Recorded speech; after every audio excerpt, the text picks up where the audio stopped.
Hello friends, welcome to my YouTube channel which is Bhagyashree study point. आज हम देखेंगे current affairs के questions जुलाई से लेकर दिसंबर 2023 तक के। तो आज में हम देखेंगे दिसंबर के जितने भी इम्पोर्टेंट क्वेश्चंस बनते हैं वो इस पीडीएफ में कवर किए गए हैं। आप किसी भी कम्पिटिटिव एग्ज़ाम की तैयारी कर रहे हो तो आपके लिए ये वीडियो बहुत ही इंपॉर्टेंट होगा, तो इस वीडियो को एंड तक जरूर देखना। और जिस किसी ने भी चैनल को सब्सक्राइब नहीं किया, चैनल को सब्सक्राइब करके बेल आइकन को प्रेस जरूर कर दें ताकि आपको आगे आने वाली हर वीडियो का नोटिफिकेशन सबसे पहले मिल सके। तो चलिए फ्रेंड्स, स्टार्ट करते हैं। इसरो ने भू खुफिया जानकारी जुटाने के लिए अगले 5 वर्षों में 50 उपग्रह लॉन्च करने की योजना बनाई है। इसरो ने भू खुफिया जानकारी जुटाने के लिए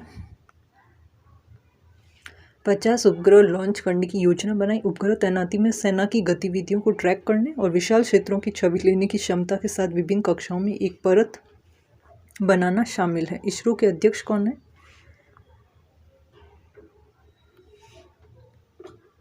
इसरो के अध्यक्ष हैं, ये याद रखना, एस सोमनाथ। एस सोमनाथ ने भारत को एक मजबूत राष्ट्र बनने की अपनी आकांक्षा को प्राप्त करने के लिए वर्तमान से 10 गुना बड़े उपग्रह बेड़े की आवश्यकता पर जोर दिया है। लक्ष्य क्या रखा गया है? डेटा डाउनलोड को कम करना और कुशल उपग्रह संचालन के लिए केवल आवश्यक जानकारी को प्राप्त करना है। अब अगले 5 वर्षों में 50 उपग्रह लॉन्च करने की इसरो की योजना का प्राथमिक उद्देश्य क्या है? तो राइट आंसर हो जाएगा, अभी हमने देखा, भू खुफिया की जानकारी एकत्र करना। सरकार ने जनवरी-मार्च 2024 के लिए 2 छोटी बचत योजनाओं पर ब्याज दर बढ़ाई है। तो अभी केंद्र सरकार ने जनवरी-मार्च 2024 तिमाही के लिए 2 छोटी बचत योजनाओं पर ब्याज दर 20 आधार अंक तक बढ़ा दी है। सुकन्या समृद्धि खाता योजना पर ब्याज दर 20 आधार अंक बढ़ाकर 8% से 8.2% कर दी गई और 3 साल की टाइम डिपॉजिट पर ब्याज 10 बेसिस पॉइंट बढ़ाकर 7.0% से 7.1% कर दिया गया। अन्य सभी छोटी बचत योजना अक्टूबर-दिसंबर तिमाही की तरह ही ब्याज दर की पेशकश जारी रहेगी। क्वेश्चन है इससे रिलेटेड, जनवरी-मार्च 2024 तिमाही के लिए सुकन्या समृद्धि खाता योजना पर बढ़ी हुई ब्याज दर क्या है? राइट आंसर हो जाएगा 8.2% है। 8% से बढ़ाकर 8.2% कर दी गई थी। ग्रैंड मास्टर कोनेरू हम्पी ने विश्व महिला रैपिड चैंपियनशिप 2023 में रजत पदक अभी जीता है। तो भारतीय शतरंज खिलाड़ी है, ग्रैंड मास्टर कौन है? कोनेरू हम्पी ने 30 दिसंबर 2023 को उज्बेकिस्तान के समरकंद में आयोजित हुआ है फिडे वर्ल्ड ब्लिट्ज शतरंज चैंपियनशिप 2023 के महिला वर्ग में अभी रजत पदक हासिल किया। हम्पी ने प्रभावशाली 12.5 अंकों के साथ टूर्नामेंट का समापन किया और चैंपियन कजाकिस्तान की बिबिसारा बालायालेवा से केवल आधे अंक पीछे रह गई। तो फिडे विश्व ब्लिट्ज शतरंज चैंपियनशिप 2023 की महिला वर्ग में रजत पदक जो होता है वो किसने जीता है? तो वो जीता है कोनेरू हम्पी ने। नियुक्ति अभी किस किस को हुई है? अनीश दयाल सिंह को महानिदेशक सीआरपीएफ, राहुल रसगोत्रा महानिदेशक आईटीबीपी, नीना सिंह और डीजी सीआईएसएफ है।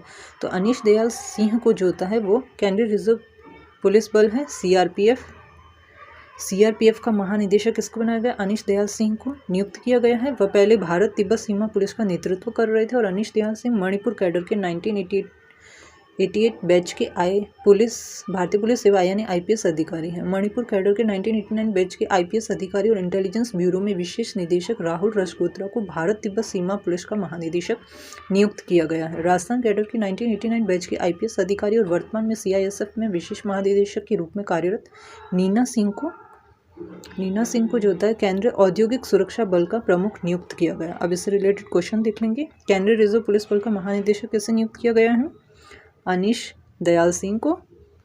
भारत तिब्बत सीमा पुलिस की नवनियुक्त महानिदेशक जो होता है वो कौन बने हैं? वो बने हैं राहुल रसगोत्रा।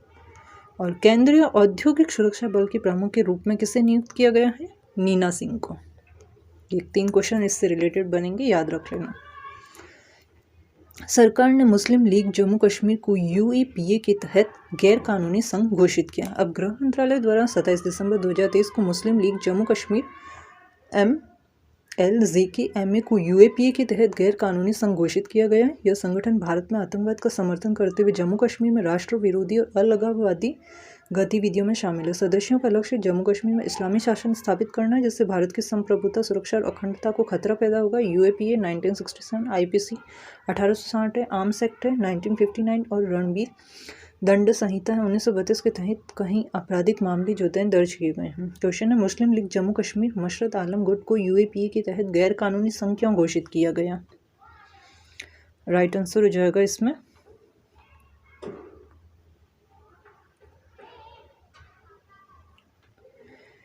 ये हो जाएगा राष्ट्र विरोधी और अलगाववादी गतिविधियों में शामिल है। तो राष्ट्रविरोधी गतिविधियों में संलिप्तता। वीर बाल दिवस है 26 दिसंबर को मनाया जाता है। 2 युवा सिख राजकुमारों हैं, बाबा जोरावर सिंह और कौन थे? फतेह सिंह के सम्मान में वीर बाल दिवस मनाया जाता है। याद रख लेना 26 दिसंबर को मनाया जाता है। 26 दिसंबर को भारत को 2 युवा सिख हैं, राजकुमार और बाबा जोरावर सिंह और फतेह सिंह के सम्मान में वीर बाल दिवस मनाता है। 9 और 7 साल की उम्र के इन बहादुर लड़कों ने अपनी आस्था को धोखा देने के बजाय शहादत को चुना था और इन्होंने हम सभी को प्रेरणा देते हुए साहस, आस्था और सिद्धांत के लिए अपने जीवन का बलिदान दिया। यह दिन उनकी कहानी को याद करता है और हमें इस चीज़ के लिए मजबूती से खड़े रहना सिखाता है जिस पर हम विश्वास करते हैं। वीर बाल दिवस हम किस तिथि को मनाते हैं? तो 26 दिसंबर को मनाया जाता है। सुशासन दिवस है 25 दिसंबर को अटल बिहारी वाजपेयी की जयंती मनाई जाती है। पूर्व प्रधानमंत्री अटल बिहारी वाजपेयी की जयंती के सम्मान में प्रत्येक वर्ष 25 दिसंबर को सुशासन दिवस मनाया जाता है। इस दिन का उद्देश्य देश के लोगों के बीच शासन और सरकार में जवाबदेही के बारे में जागरूकता को बढ़ाना है। राष्ट्रपति द्रौपदी मुर्मू, उपराष्ट्रपति जगदीप धनखड़ और प्रधानमंत्री नरेंद्र मोदी नई दिल्ली में सदैव अटल स्मारक पर पुष्पांजलि अर्पित की गई। ऐसे रिलेटेड क्वेश्चन है सुशासन दिवस कब मनाया जाता है? 25 दिसंबर को। और किसकी जयंती मनाई जाती है? अटल बिहारी वाजपेयी जी की। उत्कृष्ट समावेशिता और सामुदायिक पहुंच के लिए यूनेस्को ने रामबाग गेट और प्राचीर परियोजना को उत्कृष्टता का प्रतिष्ठित पुरस्कार प्रदान किया। सांस्कृतिक विरासत संरक्षण के लिए यूनेस्को एशिया प्रशांत पुरस्कार विरासत संरक्षण में उत्कृष्ट परियोजनाओं को मान्यता देते हैं। पंजाब में रामबाग गेट और रैम्पर्ट्स परियोजना को सर्वोच्च सम्मान उत्कृष्टता पुरस्कार प्राप्त हुआ। मान्यता विशेष रूप से परियोजना की उल्लेखनीय समावेशिता और बेहतर सामुदायिक पहुंच के लिए है। 2 अन्य परियोजनाओं हरियाणा में चर्च ऑफ एपिफेनी और दिल्ली में बीकानेर हाउस को अवार्ड ऑफ मेरिट प्राप्त हुआ। पुरस्कार विरासत मूल्यों की संरचनाओं को बहाल करने और संरक्षित करने में व्यक्तियों और संगठनों के प्रयासों को उजागर करते हैं। चीन, भारत और नेपाल की कुल 12 परियोजनाओं को पुरस्कार जूरी द्वारा मान्यता दी गई। 3 परियोजना अर्थात हांगकांग SCR, चीन में फैनलिंग गोल्फ कोर्स है, चीन में डोगवान गार्डन निवास और भारत के केरल में कुन्नामंगलम भगवती मंदिर के कर्णिकारा मंडपम को प्रतीक को विशिष्टता पुरस्कार प्राप्त होता है। सांस्कृतिक विरासत संरक्षण के लिए यूनेस्को एशिया प्रशांत पुरस्कार क्या मान्यता देते हैं? राइट आंसर हो जाएगा विरासत संरक्षण में उत्कृष्ट परियोजनाओं के लिए। भारतीय कुश्ती महासंघ को कई उल्लंघनों के कारण खेल मंत्रालय द्वारा निलंबन का सामना करना पड़ा। भारतीय कुश्ती महासंघ को कई उल्लंघनों के लिए खेल मंत्रालय द्वारा निलंबन का सामना करना पड़ा। नवनिर्वाचित WFI अध्यक्ष कौन है? संजय सिंह को उत्तर प्रदेश में जल्दबाजी में अंडर 15 और अंडर 20 राष्ट्रीय घोषणा करने के बाद निलंबित कर दिया गया। मंत्रालय पहलवानों को नोटिस न देने और WFI संविधान का अनुपालन न करने के फैसले की आलोचना करता है। आरोप है कि नई संस्था खेल संहिता का उल्लंघन करते हुए पूर्व पदाधिकारियों से प्रभावित है। ऑपरेशन कथित तौर पर पिछले यौन उत्पीड़न के आरोपों से जुड़े परिसर से चलते हैं जो वर्तमान में अदालत में है। WFI ने मंत्रालय के अगले आदेश तक सभी गतिविधियों को निलंबित करने का निर्देश दिया। क्वेश्चन है इससे रिलेटेड भारतीय कुश्ती महासंघ को खेल मंत्रालय द्वारा निलंबित क्यों किया गया? एकाधिक उल्लंघन के कारण। भारत में राष्ट्रीय उपभोक्ता दिवस जो होता है वो कब मनाया जाता है? 24 दिसंबर को मनाया जाता है। राष्ट्रीय उपभोक्ता दिवस उपभोक्ता संरक्षण अधिनियम 1986 की वर्षगांठ का प्रतीक है। इस अधिनियम को भारतीय उपभोक्ता आंदोलन में एक ऐतिहासिक उपलब्धि माना जाता है क्योंकि उपभोक्ताओं को अनुचित व्यापार प्रथाओं, दोषपूर्ण वस्तुओं और लापरवाह सेवाओं से बचाता है। लोगों को शिक्षित करने और चिंताओं को दूर करने के लिए सेमिनार, कार्यशाला, अभियान और शिकायत निवारण शिविर इसमें लगाए गए। इससे रिलेटेड क्वेश्चन है भारत में राष्ट्रीय उपभोक्ता दिवस प्रतिवर्ष किस तिथि को मनाया जाता है? तो 24 दिसंबर को। फ्रांस के राष्ट्रपति एमैनुएल मैक्रोन 75वें गणतंत्र दिवस समारोह के मुख्य अतिथि होंगे। फ्रांस के राष्ट्रपति एमैनुएल मैक्रोन 26 जनवरी 2024 को भारत के 75वें गणतंत्र दिवस समारोह के मुख्य अतिथि होंगे। भारत और फ्रांस के बीच एक मजबूत साझेदारी जो विभिन्न क्षेत्रीय और वैश्विक मुद्दों पर उच्च स्तर की समानता साझा करती है। यह यात्रा महत्वपूर्ण है क्योंकि ये भारत फ्रांस रणनीतिक साझेदारी की 25वीं वर्षगांठ के साथ मेल खाती है। प्रधानमंत्री मोदी इससे पहले 14 जुलाई 2023 को पेरिस में बेस्टिल डी परेड में सम्मानित अतिथि थे। क्वेश्चन हो जाएगा इससे रिलेटेड भारत की 75वीं गणतंत्र दिवस समारोह के मुख्य अतिथि कौन होंगे? एमैनुएल मैक्रोन होंगे, राष्ट्रपति है जो कि फ्रांस के। अब किसान दिवस जो होता है वो कब मनाया जाता है? 30 दिसंबर को चौधरी चरण सिंह की जयंती मनाई गई। किसान दिवस, जिसे राष्ट्रीय किसान दिवस के रूप में जाना जाता है, भारत के 5वें प्रधानमंत्री कौन थे? चौधरी चरण सिंह की जयंती के सम्मान में किसान दिवस मनाया जाता है 23 दिसंबर को। चौधरी चरण सिंह एक प्रमुख नेता और किसानों के अधिकारों के प्रबल समर्थक थे। किसान दिवस भारतीय कृषि में उनके योगदान और कृषक समुदाय के उत्थान के अनेक प्रयासों के लिए एक श्रद्धांजलि के रूप में मनाया जाता है। इस दिन कृषि के महत्व को उजागर करने और राष्ट्र को बनाए रखने में किसानों की महत्वपूर्ण भूमिका को पहचानने के लिए देश भर में विभिन्न कार्यक्रम आयोजित किए जाते हैं। क्वेश्चन है इससे रिलेटेड, भारत के किस प्रधानमंत्री का संबंध किसान दिवस से है? राइट आंसर हो जाएगा चौधरी चरण सिंह, जो कि भारत के 5वें प्रधानमंत्री थे।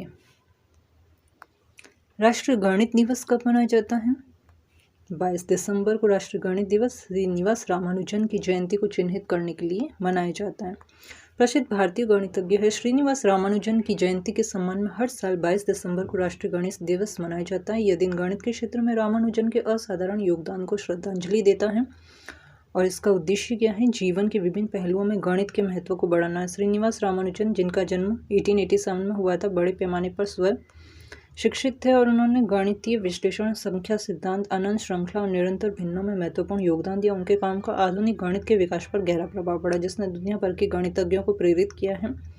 राष्ट्रीय गणित दिवस विज्ञान, प्रौद्योगिकी, इंजीनियरिंग और वित्त जैसे विभिन्न क्षेत्रों में गणित की सुंदरता, महत्व और प्रयोज्यता को स्वीकार करने और जश्न मनाने के लिए मंच के रूप में कार्य करता है। राष्ट्रीय गणित दिवस पर सम्मानित महान गणितज्ञ कौन है? तो श्रीनिवास रामानुजन है। अब राष्ट्रीय खेल पुरस्कार है 2023। चिराग चंद्रशेखर शेट्टी और रंकी रेड्डी सात्विक साईराज को खेल रत्न पुरस्कार मिला। युवा मामले और खेल मंत्रालय ने 20 दिसंबर 2023 को राष्ट्रीय खेल पुरस्कार 23 की घोषणा की। पुरस्कार 9 जनवरी 2024 को भारत के राष्ट्रपति द्वारा राष्ट्रपति भवन में प्रदान किए जाएंगे। और मेजर ध्यानचंद खेल रत्न पुरस्कार है 2023 के प्राप्तकर्ता कौन है? बैडमिंटन में श्री चिराग चंद्रशेखर शेट्टी और श्री रंकी रेड्डी सात्विक साईराज है।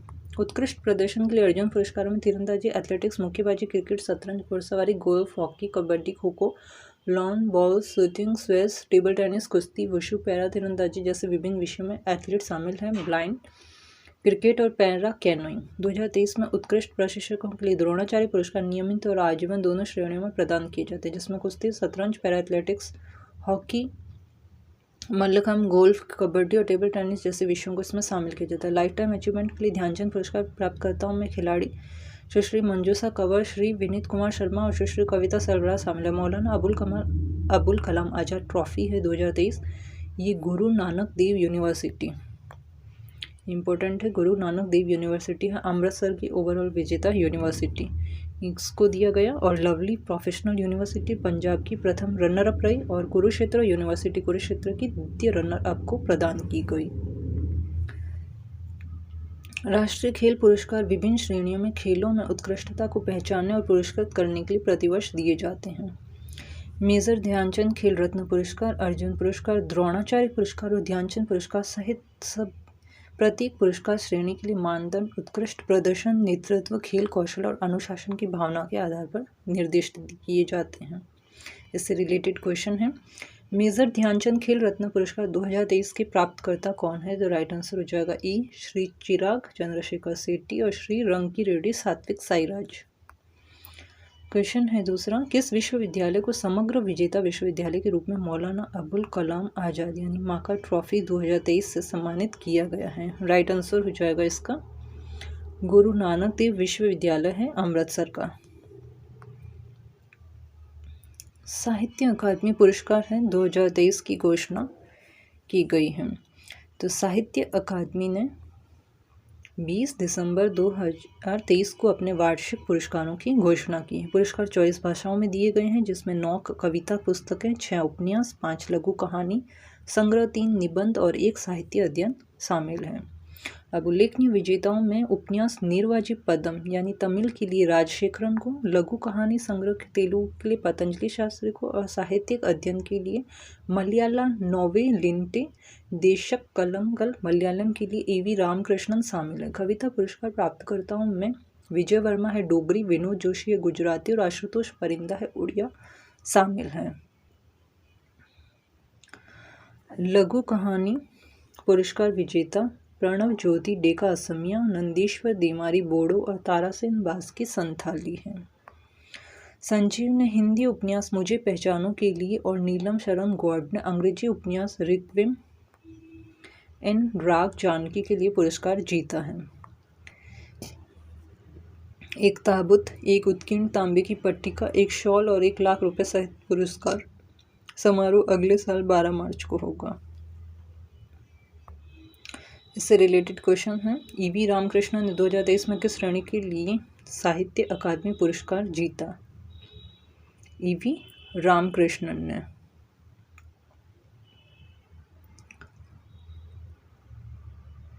राइट आंसर हो जाएगा साहित्यिक अध्ययन के लिए। क्वेश्चन नंबर 2 है, राजशेखरन ने किस भाषा में अपने उपन्यास नीरवाजी पदम के लिए पुरस्कार जीता है? राइट आंसर हो जाएगा तमिल। क्वेश्चन नंबर 3 है, हिंदी उपन्यास मुझे पहचानो के लिए साहित्य अकादमी पुरस्कार किसने जीता? तो राइट आंसर हो जाएगा इसका संजीव ने।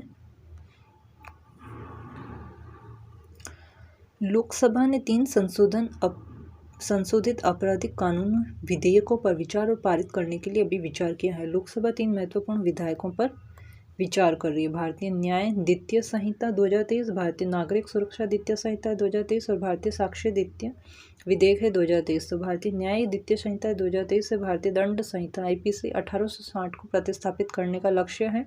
आईपीसी भारत में आपराधिक अपराधों को नियंत्रित करने वाला प्राथमिक कानून है। सामुदायिक सेवा को सजा के एक नए रूप में प्रस्तुत किया गया। भारतीय नागरिक सुरक्षा है 2023। आपराधिक प्रक्रिया संहिता 1973 सीआरपीसी को प्रतिस्थापित करना चाहता है। सीआरपीसी गिरफ्तारी, अभियोजन और जमानत के लिए प्रक्रियाओं की रूपरेखा तैयार करती है। भारतीय साक्ष्य द्वितीय विधेयक है 2023। भारतीय साक्ष्य अधिनियम 1872 का स्थान लेता है। सिविल और आपराधिक दोनों कार्यवाही में साक्ष्य की स्वीकार्यता को नियंत्रित करता है।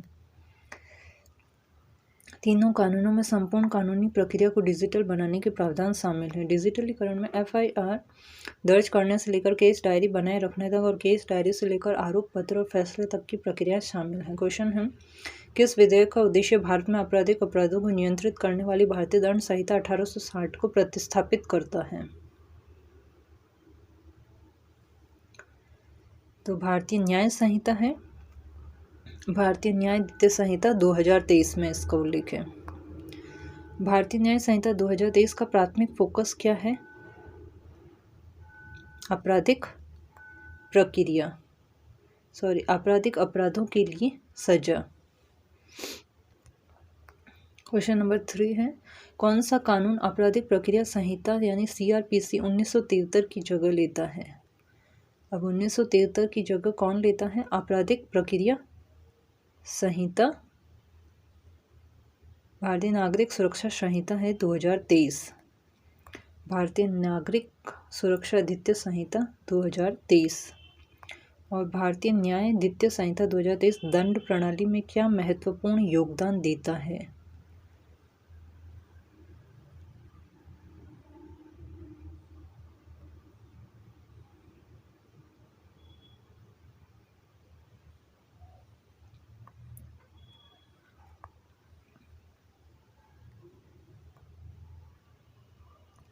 तो आजीवन कारावास। गोवा मुक्ति दिवस कब मनाया जाता है? 19 दिसंबर को गोवा मुक्ति दिवस मनाया जाता है। 1961 में पुर्तगाली शासन से गोवा की मुक्ति की याद में हर साल 19 दिसंबर को गोवा मुक्ति दिवस मनाया जाता है और यह दिन स्वतंत्रता के लिए भारत के संघर्ष और उसके लोगों के लचीलेपन का प्रतीक है। यह गोवा के लोगों के लिए गर्व और उत्सव का दिन है। इस अवसर पर राज्य भर में विभिन्न कार्यक्रम आयोजित किए जाते हैं। यह दिन बड़े उत्साह और उमंग के साथ मनाया जाता है। भारतीय सशस्त्र बलों ने गोवा की मुक्ति में महत्वपूर्ण भूमिका निभाई और इस दिन उनके योगदान को याद किया जाता है और सम्मानित किया जाता है। गोवा अपने समृद्ध इतिहास, संस्कृति और प्राकृतिक सुंदरता के लिए जाना जाता है। राज्य में भारतीय और पुर्तगाली संस्कृतियों का अनूठा मिश्रण है जो इसकी वास्तुकला, भोजन और जीवन शैली में परिलक्षित होता है। गोवा की मुक्ति ने भारत में पुर्तगाली औपनिवेशिक शासन के अंत को चिन्हित किया और गोवा के भारतीय संघ में एकीकरण का मार्ग प्रशस्त किया। अब गोवा मुक्ति दिवस कब मनाया जाता है? 19 दिसंबर को गोवा मुक्ति दिवस मनाया जाता है। गोवा मुक्ति दिवस किसका स्मरण कराता है? तो पुर्तगाली शासन से जो होता है वो मुक्ति मिली थी अब मिस्र के राष्ट्रपति सीसी ने 89.6% बहुमत वोट के साथ तीसरा कार्यकाल जीता है। पूर्व सैन्य प्रमुख अब्दिल फतह अल सीसी ने 89.6% वोट के साथ मिस्र के राष्ट्रपति के रूप में तीसरा कार्यकाल हासिल किया। यह चुनाव गाजा में संघर्ष और आर्थिक संघर्ष जैसी चुनौतियों के बीच हुआ।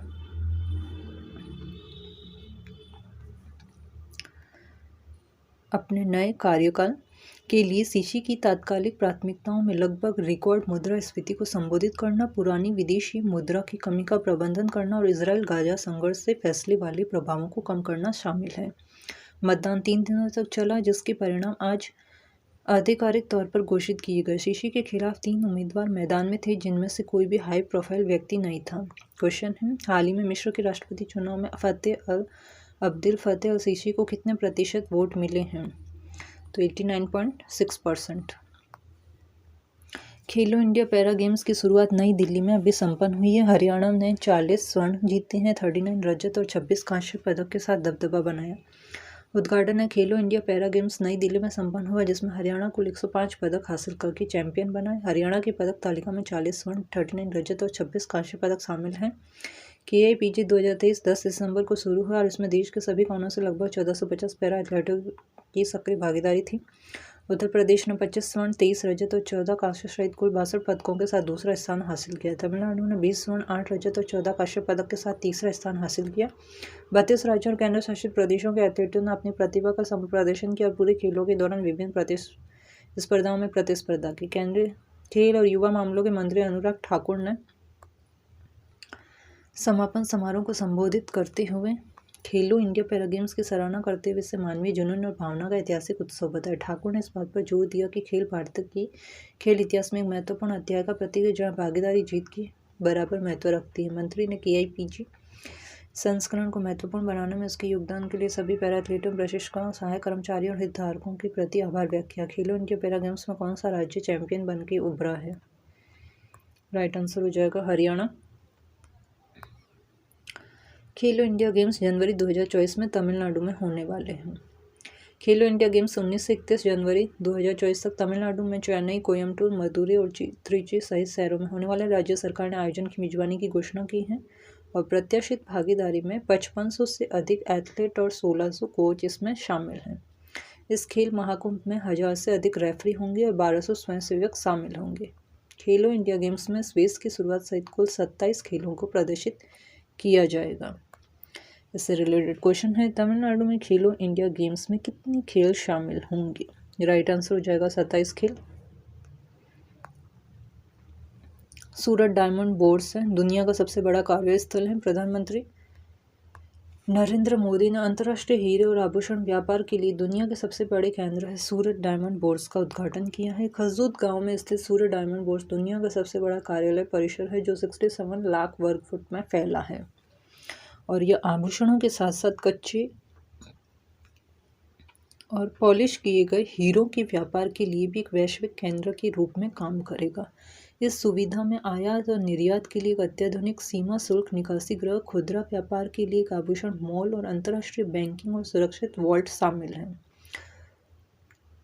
मुंबई सहित हीरा व्यापारियों ने प्रबंधन द्वारा आयोजित नीलामी के माध्यम से अपने कार्यालय हासिल कर लिए हैं। Surat diamond bourse diamond research and mercantile city परियोजना का एक हिस्सा है, जिसे फरवरी 2015 में गुजरात की पूर्व मुख्यमंत्री आनंदीबेन पटेल द्वारा भूमि पूजन समारोह के साथ शुरू किया गया था। 4500 हीरा व्यापार कार्यालयों के साथ मेगा स्ट्रक्चर में 15 मंजिलों के 9 टावर है, जो ड्रीम सिटी परियोजना के भीतर 35.54 एकड़ में फैले हुए हैं। कार्यालय स्थान 300 वर्ग फुट से 1 लाख वर्ग फुट तक है, जो सूरत डायमंड बोर्स को विश्व स्तर का सबसे बड़ा कार्यालय भवन बनाता है। निम्नलिखित में से जैसे विश्व का सबसे बड़ा कार्यालय भवन कौन सा है? सूरत डायमंड बोर्स। INS तरमुगली एक फास्ट अटैक क्राफ्ट नौसेना डॉकयार्ड विशाखापट्टनम में नौसेना में शामिल किया गया। INS तरमुगली एक फास्ट अटैक क्राफ्ट 14 दिसंबर 2023 को नौसेना डॉकयार्ड विशाखापट्टनम में कमीशन किया गया। भारतीय नौसेना के मटीरियल प्रमुख वाइस एडमिरल संदीप नेथानी द्वारा कमीशन किया गया। फ्रिगेट क्लास FAC मूल रूप से भारत द्वारा 2006 में मालदीव नौसेना रक्षा बलों को उपहार में दिया गया था। मई में लौटा और नौसेना डॉकयार्ड विशाखापट्टनम में व्यापक बहाली की गई। उन्नत सुविधाओं से सुसज्जित MTU इंजन, जलजेट प्रणोदन, नवीनतम संचार उपकरण, 30 मिलीमीटर बंदूक और रडार प्रणाली मुख्य रूप से केजी बेसिन क्षेत्र और भारत के पूर्वी तट में तटीय निगरानी और अपतटीय विकास क्षेत्रों की सुरक्षा के लिए नामित। नौसेना प्रभावी अधिकारी आंध्र प्रदेश के अधीन परिचालन कमान। इसका नाम अंडमान समूह के एक सुरम्य द्वीप के नाम पर रखा गया। वजन 320 टन, लंबाई 48 मीटर, 30 समुद्री मील से अधिक की गति में सक्षम। क्वेश्चन है 14 दिसंबर 2023 को नौसेना डॉकयार्ड विशाखापट्टनम में कमीशन किए गए INS तर्मुगली का प्राथमिक उद्देश्य क्या था? राइट आंसर हो जाएगा तटीय की निगरानी और उसकी सुरक्षा।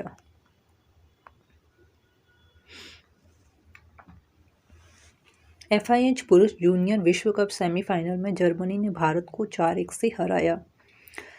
14 दिसंबर 2023 को मलेशिया के कुआलालंपुर में FIH पुरुष जूनियर विश्व कप सेमीफाइनल में जर्मनी ने भारत को 4-1 से हरा दिया। भारत के बाहर चुके पेनल्टी कॉर्नर निर्णायक साबित हुआ और जर्मनी ने जल्दी स्कोर बनाया और मजबूती से बचाव किया। भारत का आक्रमण मौकों को भुनाने में विफल रहा और जर्मनी फाइनल में पहुंचा और भारत कांस्य के लिए खेलेगा। क्वेश्चन है इससे रिलेटेड, कुआलालंपुर में FIH पुरुष जूनियर विश्व कप सेमीफाइनल में भारतीय टीम किस देश से हार गई थी? तो जर्मनी से। 13 दिसंबर 2023 को संसद सुरक्षा उल्लंघन की घटना हुई।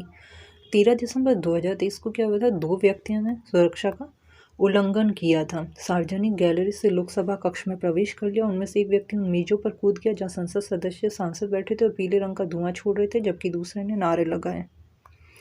अराजक घटना के कारण लोकसभा सत्र दोपहर 1 बजे तत्काल स्थगित करना पड़ा और घटना के बाद 4 व्यक्तियों को गिरफ्तार किया गया, जिसमें 2 को तो संसद परिसर के अंदर हिरासत में और 2 को संसद के निकट परिवहन भवन के पास से। सुरक्षा उल्लंघन के जवाब में लोकसभा में दिल्ली पुलिस सहित विभिन्न सुरक्षा एजेंसियों का प्रतिनिधित्व करने वाले 8 सुरक्षाकर्मियों को निलंबित कर दिया गया। यह घटना 2001 की भारतीय संसद हमले की 22वीं बरसी से मेल खाती है। क्वेश्चन है इससे रिलेटेड कि एक व्यक्ति ने लोकसभा कक्ष के अंदर क्या कार्यवाही की? तो पीले रंग का धुआं कनस्तर छोड़ा, जमकर नारेबाजियां की, मेजों पर कूद पड़े, उपरोक्त सभी। क्वेश्चन है सुरक्षा उल्लंघन की 13 दिसंबर की तारीख क्यों महत्वपूर्ण थी? राइट आंसर हो जाएगा 2001 के भारतीय संसद हमले की 22वीं बरसी थी। नई दिल्ली में आसियान भारत बाजरा महोत्सव का उद्घाटन केंद्रीय कृषि मंत्री अर्जुन मुंडा ने किया। केंद्रीय कृषि मंत्री कौन है? अर्जुन मुंडा ने 14 दिसंबर 2023 को नई दिल्ली में आसियान भारत बाजरा महोत्सव का उद्घाटन किया। महोत्सव का उद्देश्य जागरूकता को बढ़ाना और अंतर्राष्ट्रीय बाजार वर्ष के अनुरूप बाजरा और बाजरा आधारित उत्पादों के लिए बड़ा बाजार स्थापित करना है। इस महोत्सव में Bharat, Cambodia, Indonesia, Laos, Malaysia, Myanmar, Philippines, Thailand और वियतनाम के प्रतिनिधियों ने भाग लिया। यह कार्यक्रम मोटे अनाजों की जीवंतता और कृषि और पोषण में परिवर्तन लाने की उनकी क्षमता को दर्शाता है।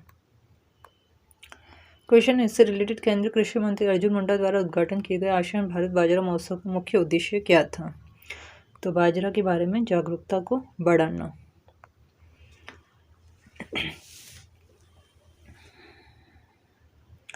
भजन लाल शर्मा बनी राजस्थान के मुख्यमंत्री चुने गए। 12 दिसंबर 2023 को भाजपा विधायक दल की बैठक में भजन लाल शर्मा को राजस्थान के मुख्यमंत्री के रूप में चुना गया। उप मुख्यमंत्री के रूप में दिया कुमारी और प्रेमचंद बैरवा को और विधानसभा अध्यक्ष वासुदेव देवनानी को। तो भजन लाल शर्मा सांगानेर विधानसभा क्षेत्र से विधायक चुने गए। वह सरपंच के रूप में शुरुआत करते हुए 35 वर्षों से राजनीति में हैं। राज्यपाल कलराज मिश्र के पास सरकार बनाने का दावा पेश किया गया। क्वेश्चन है राजस्थान के नए मुख्यमंत्री कौन बने हैं? भजन लाल शर्मा। विकसित भारत है @ 2047 युवाओं की आगाज PM मोदी द्वारा लॉन्च किया गया है। PM मोदी ने विकसित भारत @ 2047 युवाओं की आवाज़ लॉन्च किया और 11 दिसंबर 2023 को वसुधा उच्च शिक्षा संस्थानों को संबोधित किया है। राज्यपाल कौन है? गुलाब चंद कटारिया ने IIT गुवाहाटी में कार्यक्रम की मेजबानी की, जिसमें असम के 61 संस्थानों की 1000 छात्रों और अधिकारियों की उपस्थिति थी। लगभग 45 उच्च शिक्षण संस्थानों और 600 कॉलेजों ने इसमें भाग लिया। राज्यपाल ने 2047 तक PM मोदी के विकास लक्ष्य को हासिल करने के लिए सहयोगात्मक प्रयासों पर जोर दिया। केंद्र और राज्य दोनों सरकारों द्वारा शिक्षा में बजट आवंटन में वृद्धि ने बेहतर गुणवत्ता वाली शिक्षा पर प्रकाश डाला। शिक्षा मंत्री डॉक्टर मनोज पेगू ने 2047 तक निर्धारित विकास लक्ष्य हासिल करने की आवश्यकता पर जोर दिया। क्वेश्चन है प्रधानमंत्री नरेंद्र मोदी ने 11 दिसंबर 2023 को युवाओं के विकास के लिए कौन सी पहल अभी शुरू की है? तो विकसित भारत @ 2047 युवाओं की आवाज़।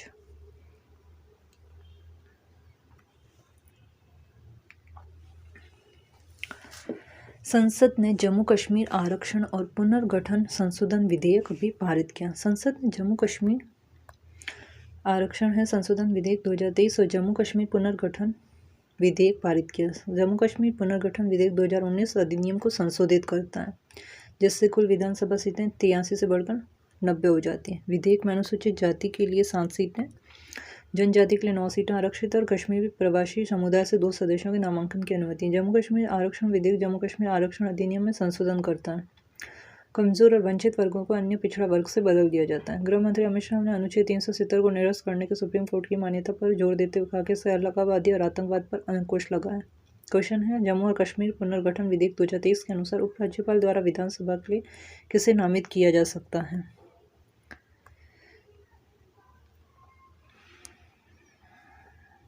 राइट आंसर हो जाएगा कश्मीरी प्रवासी समुदाय से अधिकतम 2 सदस्य होगा।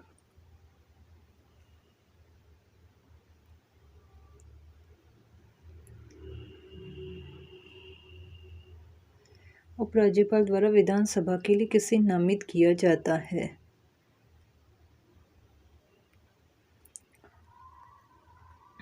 मोहन यादव अभी मध्य प्रदेश के नए मुख्यमंत्री चुने गए हैं। तो 11 दिसंबर 2023 को भाजपा विधायक दल की बैठक के दौरान सर्वसम्मति से लिए गए निर्णय में डॉक्टर मोहन यादव को मध्य प्रदेश का नया मुख्यमंत्री चुना गया है। जगदीश देवड़ा और राजेंद्र शुक्ला को उप मुख्यमंत्री मनोनीत किया गया और पूर्व केंद्रीय कृषि मंत्री नरेंद्र सिंह तोमर विधानसभा अध्यक्ष की भी जिम्मेदारी संभालेंगे। निवर्तमान मुख्यमंत्री कौन है? शिवराज सिंह चौहान ने मनोनीत नेताओं को बधाई दी। बैठक के दौरान हरियाणा के मुख्यमंत्री मनोहर लाल खट्टर, डॉक्टर के लक्ष्मण और आशा लकड़ा समेत बीजेपी आलाकमान के पर्यवेक्षक मौजूद रहे। डॉक्टर मोहन यादव ने अपने चुनाव के बाद राजभवन में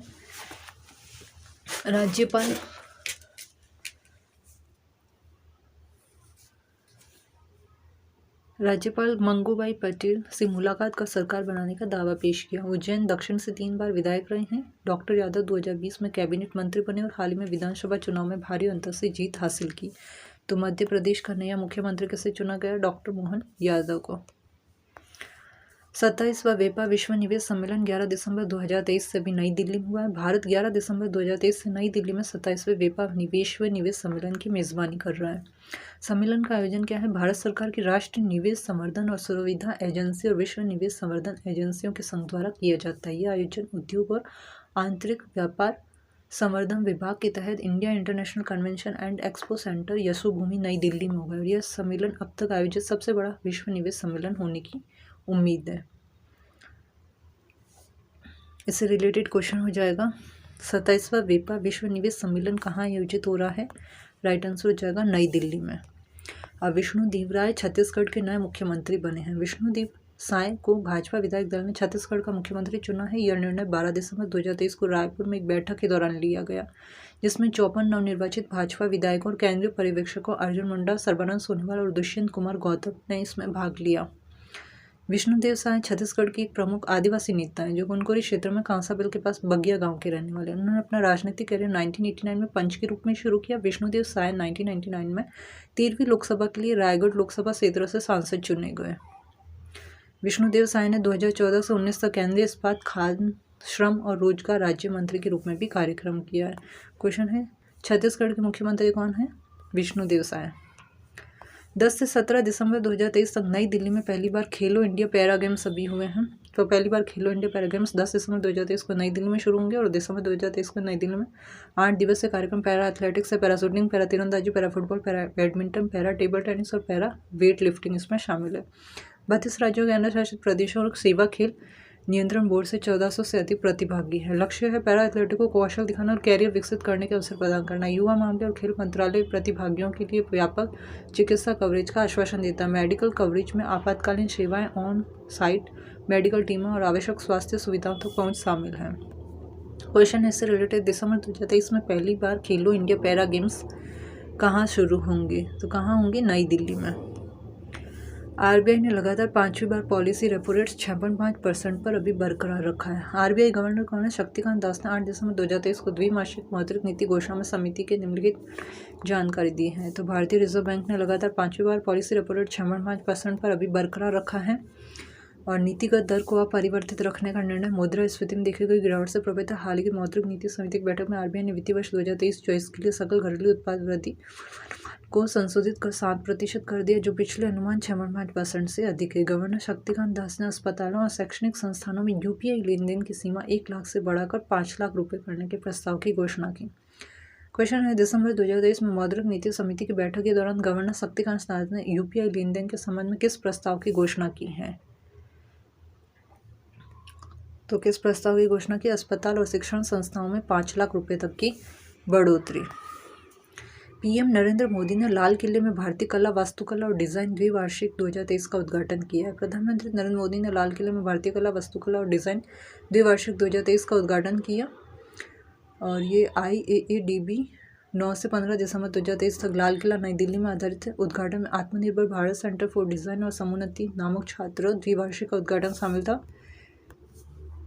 कार्यक्रम के दौरान एक स्मारक डाक टिकट इसमें लॉन्च किया गया। यह आयोजन कई पहलों का हिस्सा है, जिसमें मई 2023 में अंतर्राष्ट्रीय संग्रहालय एक्सपो और अगस्त 2023 में पुस्तकालय महोत्सव शामिल है। IIADB का लक्ष्य सांस्कृतिक क्षेत्र में विभिन्न हितधारकों जैसे कलाकारों, डिजाइनर, फोटोग्राफर, संग्राहकों और कला पेशेवरों के बीच व्यापक बातचीत की सुरक्षा को प्रदान करता है। भारतीय कला, वास्तुकला और डिजाइन द्विवार्षिक 2023 कहाँ आयोजित किया जा रहा है? तो कहाँ पे आयोजित किया जा रहा है? लाल किले में। दीना बोलुआर्टे ने पेरू की पहली महिला राष्ट्रपति के रूप में पद ग्रहण किया। तो अभी दीना बोलुआर्टे ने 7 दिसंबर 2023 को पेरू के नई महिला राष्ट्रपति के रूप में पदभार ग्रहण किया। देश की पूर्व उपराष्ट्रपति दीना बोलुआर्टे ने 5 साल से कम समय में पेरू के छठे राष्ट्रपति बनने के पद की शपथ ली। पेरू के इतिहास में वह पहली महिला राष्ट्रपति हैं। बोलुआर्टे का कार्यकाल जुलाई 2026 तक विस्तारित होगा। टाइम पत्रिका ने यूक्रेन के राष्ट्रपति व्लादिमीर जेलेंस्की ने पर्सन ऑफ द ईयर 2022 अभी नामित किया है। टाइम मैगजीन ने यूक्रेन के राष्ट्रपति व्लादिमीर जेलेंस्की के साथ साथ द स्पिरिट ऑफ यूक्रेन को साल 2022 का पर्सन ऑफ द ईयर घोषित किया। टाइम मैगजीन ने हाल ही में ऐलान किया, यह अवार्ड उस व्यक्ति को दिया जाता है जिसने पिछले 12 महीनों में वैश्विक घटनाओं पर सबसे अधिक प्रकाश डाला हो। इस पुरस्कार के लिए अन्य फाइनलिस्ट में ईरान के प्रदर्शनकारी, चीन के राष्ट्रपति शी जिनपिंग और दुनिया के सबसे अमीर व्यक्ति कौन है? एलन मस्क और US सुप्रीम कोर्ट भी इसमें शामिल रहे हैं। राष्ट्रीय सशस्त्र सेना झंडा दिवस कब मनाया जाता है? 7 दिसंबर को। तो हर साल 7 दिसंबर को भारतीय सशस्त्र सेना के कर्मियों के कल्याण के लिए दान जुटाने के लिए सशस्त्र सेना झंडा दिवस मनाता है। यह दिन भारतीय सैनिकों, नाविकों और पायलटों के सम्मान में मनाया जाता है। यह दिन उन सैकड़ों हजारों पुरुषों को भी श्रद्धांजलि देता है जो देश की रक्षा करते हुए शहीद हो गए थे। राष्ट्र ने डॉक्टर BR अम्बेडकर को उनके 67वें महापरिनिर्वाण दिवस पर याद किया। अब राष्ट्र ने 6 दिसंबर 2022 को उनके 67वें महापरिनिर्वाण दिवस पर भारत रत्न डॉक्टर BR अम्बेडकर को श्रद्धांजलि अर्पित करता है। राष्ट्र भारत है डॉक्टर भीमराव अम्बेडकर को उनके 67वें महापरिनिर्वाण दिवस पर श्रद्धांजलि दे रहा है। राष्ट्रपति द्रौपदी मुर्मू, उपराष्ट्रपति जगदीप धनखड़ और प्रधानमंत्री नरेंद्र मोदी ने नई दिल्ली में संसद भवन परिसर में बाबा साहेब अम्बेडकर को उनके महापरिनिर्वाण दिवस के अवसर पर श्रद्धांजलि अर्पित की। आदित्य मित्तल जो होता है वो भारत के 77वें शतरंज GM बने। स्पेन में चल रहे एक टूर्नामेंट के दौरान 16 वर्षीय आदित्य मित्तल भारत के 77वें शतरंज ग्रैंड मास्टर बन गए हैं। मुंबई के खिलाड़ी आदित्य मित्तल ने, जिन्होंने 3 GM मानदंड हासिल किए थे, स्पेन में चल रहे एलो ब्रिगेड ओपन टूर्नामेंट के छठे दौर के दौरान 2500 ELO अंक का आंकड़ा पार कर लिया। उन्होंने ये उपलब्धि हासिल करने के लिए स्पेन के नंबर 1 फ्रांसिस्को है वेलेंजो पॉन्स के खिलाफ एक गेम ड्रॉ कराया। GM बनने के लिए खिलाड़ी को 3 GM मानदंडों को सुरक्षित करना होगा और 2500 ELO अंकों की लाइव रेटिंग को पार करना होगा। मित्तल ने सर्बिया मास्टर्स 2021 में अपना पहला GM नॉर्म हासिल किया। इसके बाद उन्होंने एलो ब्रिगेड ओपन 2021 में अपना दूसरा GM नॉर्म हासिल किया। इस किशोर ने सर्बिया मास्टर्स 2022 में अपना तीसरा GM नॉर्म हासिल किया। हैदराबाद को भारत का पहला रियल टाइम गोल्ड ATM मिला। गोल्ड सेका हैदराबाद इससे स्टार्टअप ओपन क्यूब टेक्नोलॉजीज की प्रौद्योगिकी समर्थन के साथ बेगमपेट में अपना पहला गोल्ड ATM लॉन्च किया गया, जो इसे भारत का पहला गोल्ड ATM और दुनिया का पहला रियल टाइम गोल्ड ATM बताता है। ATM की क्षमता 5 किलो सोना रखने की है। सोने की मात्रा 0.5 ग्राम से लेकर 100 ग्राम तक के 8 विकल्प उपलब्ध है। कंपनी हैदराबाद के पुराने शहर के हवाई अड्डे पर 3 मशीनें लॉन्च करने की योजना बना रही है। और उन्होंने करीमनगर और वारंगल में लॉन्च करने का भी प्रस्ताव रखा है। अब नेक्स्ट देखेंगे अंतर्राष्ट्रीय चीता दिवस और वन्य जीव संरक्षण दिवस कब मनाया जाता है? 4 दिसंबर को। तो राष्ट्रीय प्राणी उद्यान दिल्ली चिड़ियाघर ने 4 दिसंबर 2022 को नई दिल्ली में अंतर्राष्ट्रीय चीता दिवस और वन्यजीव संरक्षण दिवस मनाया है। महोत्सव का उद्देश्य क्या है? वर्तमान पीढ़ी के बीच वन्यजीव संरक्षण के बारे में जागरूकता को फैलाना है। यह दिन दुनिया भर के लोगों को इस जानवर को विलुप्त होने के खिलाफ दौड़ जीतने में मदद करने के लिए भी समर्पित है। नेक्स्ट है लोंगेवाला युद्ध की 51वीं वर्षगांठ के अवसर पर राजस्थान में क्या पराक्रम दिवस मनाया गया? 1971 के युद्ध के दौरान हुआ था लोंगेवाला युद्ध। इसमें भारत की जीत की 51वीं वर्षगांठ को चिन्हित करने के लिए राजस्थान के जैसलमेर सैन्य स्टेशन और लोंगेवाला युद्ध स्मारक में 5 दिसंबर को पराक्रम दिवस मनाया गया। इस मौके पर सगत सिंह स्टेडियम में कई कार्यक्रम आयोजित किए गए। इसमें एक बैंड डिस्प्ले है, डियर डेविल्स मोटरसाइकिल स्टंट है, मिश्रित मार्शल आर्ट है और संगीत प्रदर्शन, पैराशूट फ्री फॉल और बहुत कुछ इसमें शामिल है। भारत और पाकिस्तान के बीच हुआ था 1971 में लोंगेवाला की लड़ाई इतिहास में सुनहरे शब्दों में दर्ज की गई। अब तक की सबसे बड़ी और सबसे निर्णायक लड़ाइयों में से एक थी। विश्व मृदा दिवस जो होता है वो कब मनाया जाता है? 5 दिसंबर को। स्वस्थ मिट्टी के महत्व को उजागर करना और मिट्टी के संसाधनों के सतत प्रबंधन को बढ़ावा देने के लिए 5 दिसंबर को विश्व मृदा दिवस मनाया जाता है। और इस आयोजन का उद्देश्य मानव कल्याण, खाद्य सुरक्षा और पारिस्थितिक तंत्र के लिए मिट्टी की गुणवत्ता के बारे में जागरूकता को बढ़ाना है। और कार्यक्रम संयुक्त राष्ट्र FAO कार्यालय और समुदाय आधारित कार्यक्रमों के माध्यम से आयोजित किए जाते हैं। इस दिन को पहली बार 2002 में इंटरनेशनल यूनियन ऑफ साइंसेस द्वारा माना गया था, लेकिन 2013 तक FAO द्वारा आधिकारिक तौर पर इसका समर्थन नहीं किया गया था। एशिया जूनियर बैडमिंटन चैंपियनशिप उन्नति हुड्डा अंडर 17 महिला इक्वल फाइनल में प्रवेश करने वाली पहली भारतीय बनी। बैडमिंटन में भारतीय शटलर है उन्नति हुड्डा ने बैडमिंटन एशिया जूनियर चैंपियनशिप 2022 में अंडर 17 इक्वल फाइनल में प्रवेश करने वाली पहली भारतीय बनकर इतिहास रच दिया। उन्होंने 3 दिसंबर को थाईलैंड की नोतबुरी में जापान की मियोन योकोची को 21-8, 21-17 से हराया। भारतीय शटलर उन्नति हुड्डा 4 दिसंबर को एशियाई जूनियर बैडमिंटन चैंपियनशिप में पदक जीतने वाली पहली भारतीय अंडर 17 शटलर बनी। वो महिला इक्वल में स्वर्ण पदक मैच में थाईलैंड की सरुनरॉक विडिडसन से हार गई। Vijendra Sharma institute of cost accountant of India के अध्यक्ष चुने गए। Institute of cost accountants of India ने कहा कि 2022-23 के लिए विजेंद्र शर्मा को नया अध्यक्ष और राकेश भल्ला को उपाध्यक्ष चुना गया। संस्थान जो संसद के एक अधिनियम के तहत स्थापित एक वैधानिक निकाय है, केंद्रीय कॉर्पोरेट मामलों के मंत्रालय के प्रशासनिक नियंत्रण में आता है। श्री विजेंद्र शर्मा पिछले कार्यकाल 2021-22 के उपाध्यक्ष और CMA राकेश भल्ला केंद्रीय परिषद सदस्य और संस्थान के प्रत्यक्ष कर समिति के अध्यक्ष थे। Institute of cost accounts of India संसद के एक अधिनियम के तहत गठित एक वैधानिक निकाय है, प्रबंधन अकाउंटेंसी के पेशे के लिए नियामक है। भारतीय नौसेना दिवस कब मनाया गया? 4 दिसंबर को। भारतीय नौसेना बलों की योगदान और उपलब्धियों को पहचानने के लिए भारत में नौसेना दिवस प्रतिवर्ष 4 दिसंबर को मनाया जाता है। भारतीय नौसेना दिवस हमले की याद में और उन सभी नौसैनिकों को श्रद्धांजलि देने के लिए मनाया जाता है जिन्होंने देश की सेवा में अपने प्राण न्यौछावर कर दिए। भारतीय नौसेना भारतीय सशस्त्र बलों के समुद्री शाखा और उसका नेतृत्व भारत के राष्ट्रपति कमांडर इन चीफ के रूप में करते हैं।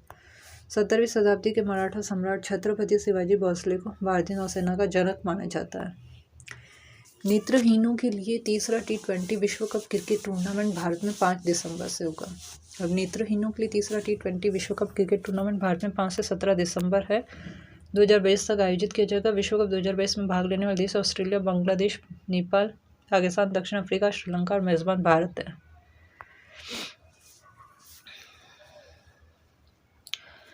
प्रशांत कुमार को भारतीय विज्ञापन एजेंसी संघ के नए अध्यक्ष के रूप में चुना गया है। इसमें ये न्यूज़ देख लेना इससे रिलेटेड। लास्ट ये है कर्तव्य पथ पर पहली बार दिव्य कला मेला शुरू हुआ है। तो केंद्रीय सामाजिक न्याय और अधिकारिता मंत्री हैं डॉक्टर वीरेंद्र कुमार ने इंडिया गेट दिल्ली के कर्तव्य पथ पर कर्तव्य कला मेले का उद्घाटन किया। 2 से 7 दिसंबर तक चलने वाले मेले का उद्देश्य देश भर के दिव्यांग कारीगरों, शिल्पकारों और कारीगरों के उत्पादों और शिल्प कौशल के लिए एक बड़ा मंच प्रदान करना है। मेले में 22 राज्यों और केंद्र शासित प्रदेशों के लगभग 200 दिव्यांग कारीगर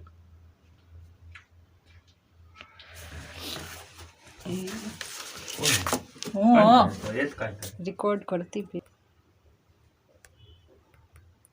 2 से 7 दिसंबर तक चलने वाले मेले का उद्देश्य देश भर के दिव्यांग कारीगरों, शिल्पकारों और कारीगरों के उत्पादों और शिल्प कौशल के लिए बड़ा मंच प्रदान करता है। मेले में 22 राज्यों और केंद्र शासित प्रदेशों के लगभग 200 दिव्यांग कारीगर, कलाकार और उद्यमी अपने उत्पादों और कौशल का प्रदर्शन करेंगे। नेक्स्ट न्यूज़ है विश्व कंप्यूटर साक्षरता दिवस। अब ये कब मनाया जाता है? 2 दिसंबर को। तो विश्व कंप्यूटर साक्षरता दिवस हर साल 2 दिसंबर को मनाया जाता है और ये वर्ष 2001 में शुरू किया गया था। विश्व कंप्यूटर साक्षरता दिवस कंप्यूटर साक्षरता को दुनिया के दूरस्थ कोनों में ले जाकर और विशेष रूप से भारत में बच्चों और महिलाओं के बीच तकनीकी कौशल के उपयोग को प्रोत्साहित करने के लिए डिजिटल डिवाइड को संबोधित करना चाहता है। नेक्स्ट न्यूज़ है WHO द्वारा मंकी पॉक्स बीमारी का नाम बदलकर एमपॉक्स कर दिया गया। विश्व स्वास्थ्य संगठन ने मंकी पॉक्स का नाम बदलकर एमपॉक्स कर दिया जब उन्हें मंकी पॉक्स शब्द के बारे में शिकायतें मिली जिसमें नस्लवादी ट्रॉप्स और रोगियों को कलंकित किया गया था। हालांकि 1 वर्ष तक दोनों नामों का उपयोग जारी रहेगा। इसके बाद मंकी पॉक्स नाम के प्रयोग पर पूर्ण विराम लग जाएगा। यूएन स्वास्थ्य एजेंसी ने कहा कि दोनों नामों के इस्तेमाल के जरिए वैश्विक महामारी के प्रकोप के दौरान नाम बदलने से उत्पन्न होने वाले भ्रम को दूर करने में मदद मिलेगी। ह्यूमन मंकी पॉक्स का पहला मामला 1970 में सामने आया था। इस वायरस का पता कई साल पहले बंदरों में चला था। बीएसएफ का 58वां स्थापना दिवस 1 दिसंबर को मनाया गया। भारत में 1 दिसंबर 2022 को 58वां स्थापना दिवस मनाया जा रहा है। ये पहली बार है कि भारत की रक्षा की पहली पंक्ति का स्थापना दिवस परेड पंजाब में और दूसरी बार राष्ट्रीय राजधानी के बाहर आयोजित किया जा रहा है। सीमा सुरक्षा बल के 58वीं स्थापना दिवस परेड 4 दिसंबर को गुरु नानक देव विश्वविद्यालय परिसर में होगी। भारत 1 वर्ष के लिए G20 की अध्यक्षता को ग्रहण करेगा।